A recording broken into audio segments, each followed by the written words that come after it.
Bueno, buenas tardes. Yo también voy a contar una historia hoy, una historia de bacterias.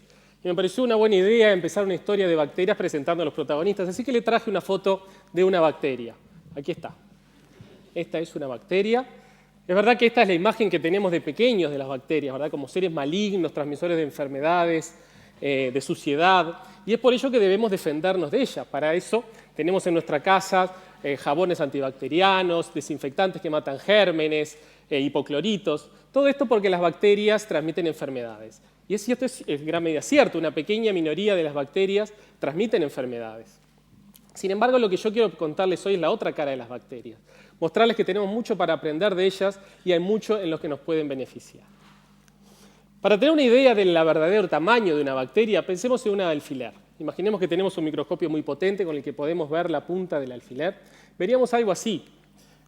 En violeta lo que vemos allí es la punta de ese alfiler amplificada 1000 veces y sobre ella vemos algunas células bacterianas en amarillo. Como ven, las bacterias son muy pequeñas, del orden de la millonésima parte de 1 metro. Por ser tan pequeñas tendemos siempre a considerarlas como organismos inferiores, mucho más primitivos que las plantas y los animales y por supuesto mucho más primitivos que el ser humano. Estoy seguro que todos estaremos de acuerdo que el órgano que nos define como seres humanos es, por supuesto, el cerebro humano. El cerebro humano nos distingue de los animales y pesa aproximadamente 1,5 kilos. Pues bien, en nuestro cuerpo albergamos 2 kilos de bacterias. Piensen en esto. Las bacterias de nuestro cuerpo pesan más que nuestro cerebro. Y de hecho, son muchas más también. En nuestro cuerpo, por cada célula humana, hay aproximadamente 10 células bacterianas. Las bacterias están en la boca, sobre la piel. En cada centímetro cuadrado de piel tenemos 100.000 bacterias. Sobre todo se encuentran en nuestros intestinos, en el intestino grueso. Allí, por cada gramo de contenido de intestino grueso, hay 60.000 millones de bacterias, 10 veces lo que sería la población mundial del planeta. ¿De dónde vienen estas bacterias? ¿De dónde las obtenemos? Bueno, algunos estudios recientes indican que estas bacterias humanas las heredamos de nuestras madres. Las madres, cuando están amamantando al niño durante el parto, durante los cuidados iniciales, infectan al niño con sus bacterias, y esto es bueno. De hecho, protege al niño, lo defiende de las enfermedades y facilita su desarrollo. También las bacterias nos ayudan en digerir nuestros alimentos. Por ejemplo, sin las bacterias intestinales no seríamos capaces de digerir las frutas y las verduras. También nos proveen de ciertas vitaminas esenciales, como la vitamina K. La vitamina K es una vitamina esencial para la coagulación de la sangre y es producida especialmente por nuestras bacterias intestinales. La obtenemos de nuestras bacterias intestinales. Por todo esto, las bacterias de nuestro cuerpo deben ser consideradas como lo que realmente son, un órgano más de nuestro cuerpo y uno de los más complejos también. En 1928, Alexander Fleming descubrió la penicilina y desde entonces los antibióticos han salvado miles de millones de vidas, ¿verdad? Lamentablemente, el uso y el abuso de los antibióticos ha afectado también a nuestra microbiota, a nuestras bacterias humanas. Y esto es porque los antibióticos no distinguen amigos de enemigos. Algunas líneas de evidencia recientes demuestran que esta transformación que en los últimos años han tenido nuestras bacterias humanas debido al mal uso y al uso de los antibióticos puede ser la clave, la explicación de por qué algunas enfermedades modernas están siendo tan prevalentes. Enfermedades como el asma, la obesidad y la diabetes podrían tener sus causas en unas modificaciones que están sufriendo nuestras bacterias humanas. Tomemos la obesidad, por ejemplo. Más de 1.000 millones de personas en el mundo sufren de obesidad, sufren de sobrepeso. Más de 300 millones de personas son obesos. En Uruguay, más de la mitad de la población tiene problemas de sobrepeso. Algunos experimentos muestran que las bacterias humanas, las bacterias intestinales, tienen mucho que ver con el desarrollo, con la propensión a desarrollar obesidad. Y se han hecho experimentos como este, se han tomado ratones obesos y ratones delgados. Se han tomado muestras de la microbiota intestinal, de las bacterias intestinales de los ratones obesos y se han utilizado para inocular a los ratones delgados. Pues bien, luego de unas semanas, los ratones delgados comienzan a desarrollar síntomas de obesidad. El conocimiento profundo entonces de nuestras bacterias, de las bacterias que hay en nuestro cuerpo, junto con la de nuestro genoma, pueden entonces de alguna manera permitirnos alcanzar el objetivo de tener una verdadera medicina personalizada. Quizás la cura y la prevención de estas enfermedades que yo acabo de mencionar pase precisamente por diagnosticar y curar las enfermedades de nuestras bacterias. Por supuesto que las bacterias no solo viven en nuestro cuerpo, sino que han habitado todos los ambientes y todos los climas de la Tierra.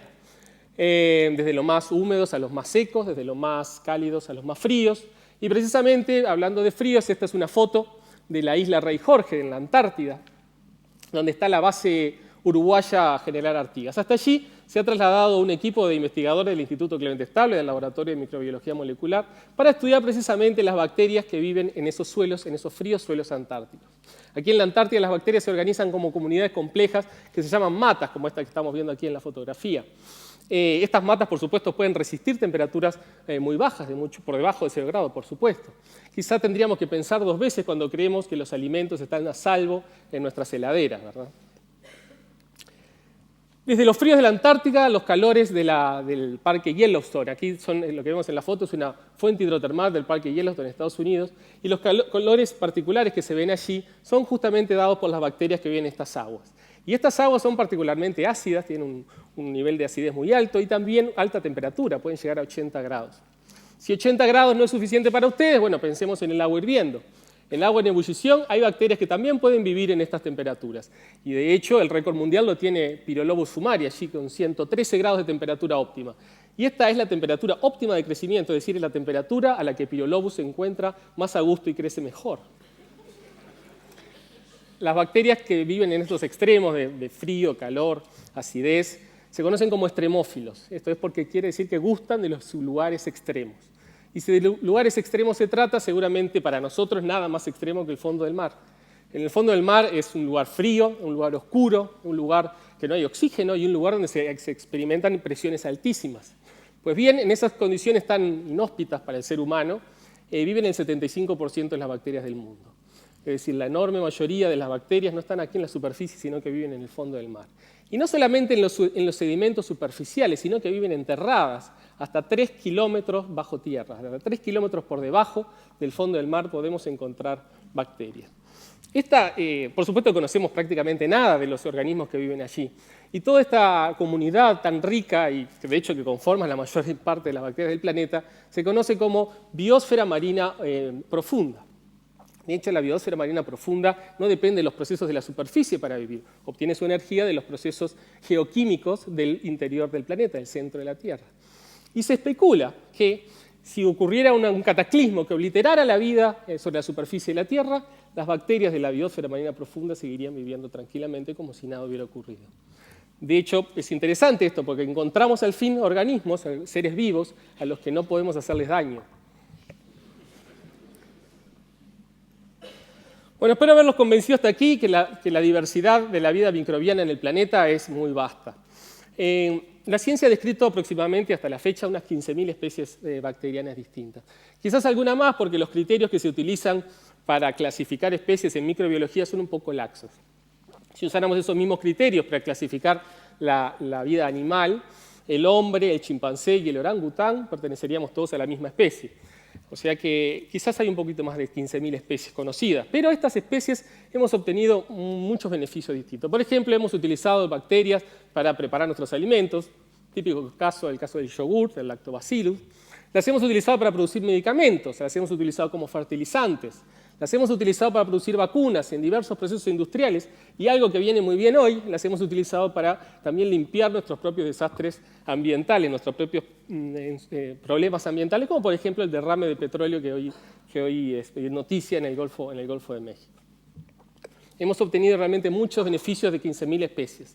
Sin embargo, se supone que en el mundo hay un poquito más de 15.000 especies. Las estimaciones ascienden a 10 millones de especies que no conocemos. Piensen acerca de esto, solo menos del 1% de las bacterias del planeta están descritas. Hay 10 millones de especies que conocemos absolutamente nada. Todo lo que podemos aprender de ellas, todo lo que nos pueden enseñar, y sobre todo, todo lo que quizás los beneficios que podemos encontrar, que podemos obtener de estas bacterias desconocidas. Esto fue un poco lo que nos movió desde hace algunos años en nuestro laboratorio de bioquímica y genómicas microbianas en el Instituto Clemente Estable para estudiar estas bacterias mejor y tratar de entender qué podíamos hacer con ellas. Pensamos, por ejemplo, que podríamos utilizarlas para encontrar nuevos antibióticos que sean más específicos, que ataquen solamente a los patógenos, o quizás productos químicos menos tóxicos que protejan a nuestros cultivos, o quizás de alguna manera ayudarnos a romper nuestra dependencia con el petróleo. Precisamente este fue el camino que decidimos seguir. Ver cómo las bacterias podrían ayudarnos en convertir residuos en combustibles útiles. Entonces, por ejemplo, pensemos en residuos de madera, pensemos en pastos secos o incluso residuos agropecuarios que son muy comunes en Uruguay, como la cáscara de arroz, la paja de trigo, el bagazo de caña de azúcar, papel en desuso. Supongamos que tenemos una bacteria nueva que es capaz de, de alguna forma digerir estos residuos y convertirlos en combustibles líquidos que podríamos utilizar en nuestros automóviles. Las ventajas serían que este combustible sería renovable, no sería contaminante y sobre todo sería barato de producir si nuestras materias primas son fáciles de obtener. En otras palabras, lo que queremos hacer es tomar celulosa, que es el componente de todas estas materias primas que le acabo de contar, combinarla con bacterias que destruirían de alguna manera la celulosa, la convertirían en sus constituyentes más simples, que son precisamente la celulosa está constituida por azúcares, o sea que convertiría la celulosa en azúcares más sencillos. Y estos azúcares podrían ser utilizados por las levaduras, la levadura común, la levadura cervecera, para transformarlos, para fermentarlos en alcohol o bioetanol. En el laboratorio pensamos, bueno, pero ¿dónde podemos encontrar bacterias que se especializan en la degradación de la celulosa? Pensamos fundamentalmente en dos grupos de animales. Uno de ellos muy conocido por todos nosotros los uruguayos, que son, por supuesto, los rumiantes. Los rumiantes comen pasto, que esencialmente está compuesto de celulosa, y lo transforman, gracias a sus bacterias intestinales o digestivas, lo transforman en sus componentes más sencillos, que es lo que usan como alimento. Para hacerlo, los rumiantes tienen un sistema digestivo bastante particular, donde hay un estómago modificado, que se llama el rumen, que es un estómago muy grande, que tiene 80 litros de capacidad. Y bueno, espero que todos haya pasado un tiempo desde la última comida, pero el rumen adentro tiene pasto molido, combinado con bacterias especializadas en la degradación de la celulosa. El rumen es el mondongo, para que no se asusten. El segundo grupo de animales que se dedica a la degradación de la celulosa son las termitas. Las termitas comen madera y también utilizan una comunidad microbiana muy especializada en la degradación de la celulosa, que por supuesto vive en sus intestinos, que son un poquitito más pequeños que los de las vacas, pero independientemente de su tamaño, son muy ricos en vida microbiana, ¿verdad? Y esto fue lo que quisimos hacer en el laboratorio. Tomamos los intestinos de las termitas, obtuvimos sus bacterias intestinales, su contenido, que es lo que muestra allí esa flecha roja, esa banda opalescente en ese tubo de ensayo, son justamente las bacterias intestinales de las termitas purificadas. A partir de todo ese conjunto de bacterias, esa mezcla, obtuvimos su material genético, es decir, su ADN. Extrajimos su ADN, lo cortamos en pedazos más pequeños y los introdujimos, esos trozos, esos fragmentos, los introdujimos en cepas de laboratorio, en bacterias de laboratorio que son fáciles de crecer, no tienen la capacidad de degradar celulosa, por supuesto, pero son sencillas de crecer y sobre todo de aceptar ADN de otros microorganismos.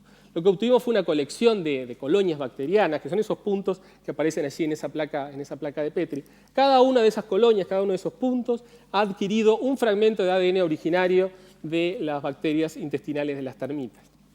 Y luego lo que hicimos fue tomar, es una colección muy grande que obtuvimos, más de 30.000 de ellas, y lo que hicimos fue analizarlas en medios, en sustratos de crecimiento especializados, ¿verdad? En este caso lo que hay es una capa de celulosa donde pusimos a todas estas colonias, estas bacterias, y lo que vemos allí que, bueno, en la mayoría de los casos no pasa nada, excepto por una que está ahí en el medio, que fue capaz de alguna manera formar un halo alrededor de su crecimiento, alrededor de esa colonia, un halo de degradación.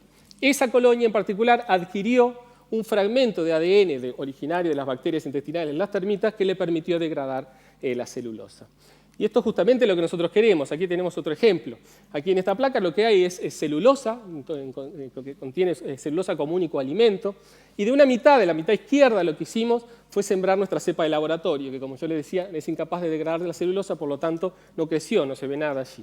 En la mitad derecha lo que hicimos fue sembrar la misma cepa de laboratorio, pero que había incorporado ahora un fragmento de ADN que le había conferido la capacidad de crecer sobre celulosa, y justamente es lo que vemos allí, que hay ahora sí crecimiento. O sea que esta bacteria fue capaz de degradar la celulosa, de hacer ese proceso que yo les había mencionado, de degradar las células en sus azúcares constitutivos, y bueno, entonces utilizarlos para crecer.